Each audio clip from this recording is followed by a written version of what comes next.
A Ricardo Ronderos. Ricardo Ronderos es el jefe de imágenes del Instituto Cardiovascular de Buenos Aires, es un gran componente muy importante del equipo de válvulas y que también conforma las reuniones del Heart Team los miércoles y nos ayuda a comprender este tipo de pacientes que tienen muchas veces doble valvulopatía o otras patologías asociadas. Así que su charla es el rol del eco 3D y el paciente multivalvular. Así que Ricardo, un gusto tenerte por acá. Gracias Fernando, buenos días a todos. Y realmente este es un tema que no es infrecuente, al contrario, es algo que tenemos que ver y lidiar con mucha frecuencia. Si bien no hay datos en la literatura argentina, podemos tomar como referencia de la frecuencia con que esto nos sucede lo que arrojó este registro europeo realizado hace más de 10 años, donde el 72% de los pacientes con valvulopatía tenían valvulopatía en válvulas nativas, es decir, no tenían prótesis todavía. Y fíjense que 1 de cada 5 pacientes que tenían una valvulopatía sobre válvulas nativas tenía múltiple compromiso, es decir, más de una. Y lo interesante es que la más frecuente de todas era la estenosis aórtica, como en este caso, 1 de cada 3, y le seguía la insuficiencia mitral, 1 de cada 4. El caso que presentó Ana relacionaba la estenosis aórtica con la estenosis mitral, lo que es un poco menos frecuente cuando no se consideran los pacientes muy añosos. Acostumbrados a las guías, lo primero que uno hace cuando se encuentra con este problema es ver qué dicen las guías. Y viendo las guías últimas americanas, American College, American Heart del 2014, me encontré con la sorpresa que las guías no dicen absolutamente nada sobre esto. Vine a la Argentina y dije, bueno, ¿qué dice el consenso de valvulopatías de la Sociedad Argentina de Cardiología? Tampoco dice absolutamente nada. Por suerte, me encontré con las guías europeas que ya en la versión del 2012 parecieran resolver el problema porque hablan de las valvulopatías combinadas o múltiples. Pero si ustedes se fijan, en la página 2480 hay por lo menos 4 temas más, lo cual quiere decir que de esto hay solamente 6 renglones.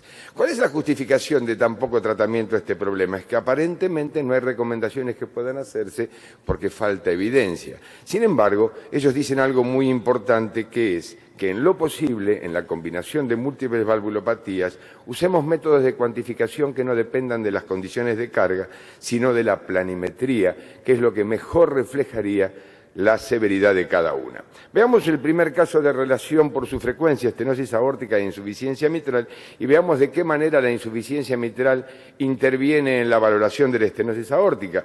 Las guías dicen que la estenosis aórtica debe evaluarse por el área menos de 1, el gradiente medio mayor de 40 y una velocidad máxima de 4 metros. Pero estas dos parámetros dependen de las condiciones de carga y del volumen minuto. Por lo tanto, si queremos hablar realmente de severidad en una valvulopatía combinada con insuficiencia mitral, tenemos que tener en cuenta que el volumen latido es exactamente igual en condiciones normales entre la mitral y la aorta. Sin embargo, cuando tenemos insuficiencia mitral, hay que restar al volumen sistólico que pasa a través de la válvula mitral, el volumen regurgitante, para tener el volumen sistólico del tracto de salida. Esto significa que hay un hipoflujo relativo en esa válvula estenótica, lo cual dificulta la evaluación de velocidades y gradientes. Podemos solucionarlo medianamente utilizando el índice Doppler, que no considera el área del tracto de salida, sino que simplemente relaciona la velocidad media del tracto de salida de la válvula aórtica, pero esto tiene la limitación que en tractos de salidas grandes también es una causa de error. Por lo tanto, la planimetría es la mejor alternativa. Y la clásica planimetría con transtorácico no sirve, tendríamos que usar la planimetría con transesofágico, pero como ustedes ven, es bastante fácil en una válvula que no está muy degenerada, pero es bastante más difícil cuando empieza a aparecer la calcificación y además es difícil saber dónde está el borde exacto, libre de las valvas para hacer la medición. Por eso el 3D ayuda. El eco 3D permite ubicar en este planteo multiplanar exactamente el borde libre de las valvas y en esta proyección medir en un corte 2D obtenido del set de datos 3D un área que suele ser bastante buena. ¿Sirven las otras técnicas de imagen? Absolutamente sí, si son tridimensionales por la misma razón. Fíjense que podemos hacer la medida del área en tomografía computada con contraste e inclusive con resonancia. Pero básicamente lo que más nos aporta como extra la tomografía computada es el problema de que el área a veces no es una buena medida. Miren este viejo trabajo de Stoddard. Cuando hay una fracción de eyección conservada, es decir, cuando el volumen latido es normal, la relación entre la planimetría por eco transesofágico y el área por hemodinamia es muy buena, casi perfecta. Sin embargo, cuando cae la fracción de eyección, es decir, cae el flujo, este problema vuelve a aparecer. Y es por eso que la tomografía nos aporta un dato importante, no solamente dónde está el calcio, si está ubicado en el borde libre o está ubicado en la base de las valvas, sino que también cuantifica ese calcio, y cuando un score de calcio es mayor de 2000, la probabilidad de severidad en la estenosis aórtica es muy, pero muy grande. Veamos qué pasa cuando, como en nuestro paciente, se combina la estenosis aórtica con la estenosis mitral. Y respecto a la valoración de la estenosis aórtica pasa lo mismo, porque la estenosis mitral disminuye el flujo, disminuye el volumen minuto y por lo tanto el volumen latido. Sin embargo, evaluar la estenosis mitral también es un problema. ¿Qué dicen las guías? Un área menor de 1 o un gradiente medio mayor de 10 es indicación de estenosis mitral severa. Sin embargo, el gradiente depende de las condiciones de carga y en una estenosis aórtica severa hay reducción del volumen minuto. Por lo tanto, si la insuficiencia, la estenosis mitral tiene que ser valorada por el gradiente medio está severamente alterado por los cambios en el volumen minuto. Y esta no es una buena medida en la combinación de las dos valvulopatías. ¿Qué nos queda? Otra vez la planometría, el tiempo de mi presión o utilizar el PISA para analizar el tamaño del orificio efectivo de flujo. Veamos qué pasa con el tiempo de mi presión, que es tan popular. Este tiempo de mi presión fue descrito por Hattel para estudiar estenosis mitrales reumáticas de mujeres jóvenes, no para estenosis degenerativas. Y es así que cuando uno compara ya desde hace mucho tiempo el área medida por el tiempo de mi presión con el área medida por planimetría, la correlación es bastante mala y fíjense que se mantiene muy buena cuando uno compara planimetría 2D y 3D.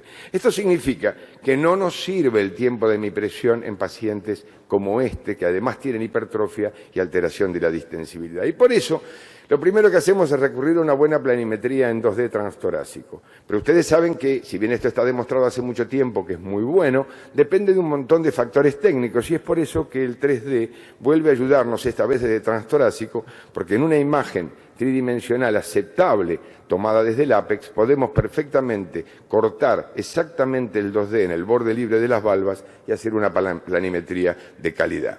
Esta planimetría ya hace mucho tiempo se ha demostrado que coincide muy bien con las mediciones hemodinámicas a través del método de Gorlin, pero otra vez aparece otro problema que es exactamente el de nuestra paciente. Cuando la etiología no es reumática, sino es degenerativa, la invasión de las valvas se produce desde el anillo hacia el extremo libre y esto hace que se muevan de la manera de un embudo. Es muy poco lo que hay en la literatura, pero este trabajo de Masaki Takeuchi es muy bueno porque lleva a la reflexión sobre que estas válvulas son realmente embudos y que tenemos que medir exactamente en el borde libre para no correr riesgo de cometer errores en su valoración.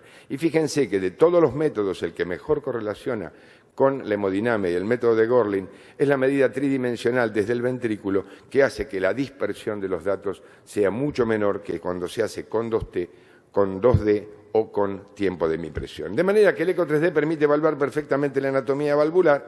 El mayor aporte es medir el área exactamente en el extremo y esto es independiente del estadio hemodinámico. Y por último, ¿qué pasa si nosotros queremos valorar la insuficiencia mitral en el contexto de una combinación con estenosis aórtica? Otro problema que, como vimos, es muy frecuente. Y de nuevo las guías nos dicen que una insuficiencia mitral severa es aquella que tiene un volumen regurgitante mayor de 60 y un orificio regurgitante efectivo mayor de 40. Pero de nuevo, el volumen regurgitante depende de las condiciones hemodinámicas. Y miren si será así. En este viejo trabajo se ve con claridad que a medida que disminuye el área de la válvula aórtica, aumenta la resistencia, lo cual hace que la poscarga aumente y aumente el flujo regurgitante. Esta era la situación en la cual, a mayor resistencia en la aorta, mayor volumen regurgitante. Por lo tanto, no podemos medir el volumen regurgitante. Sí podemos medir entonces el orificio regurgitante efectivo, pero no se olviden que si lo medimos por el método de PISA, esto de nuevo se deriva de una medida hemodinámica de flujo. Por lo tanto, como el orificio regurgitante parece ser lo más importante en términos de predicción, como muestra este trabajo de Sarano, que ya tiene muchos años y es un clásico, nos queda la posibilidad de tratar de medir el orificio regurgitante efectivo desde la anatomía tridimensional, lo cual, por ahora, no deja más que ser una promesa. Por último, les diría que cuando uno quiere predecir qué va a pasar con la insuficiencia mitral después de resolver la estenosis aórtica, tiene que tener en cuenta una cosa más.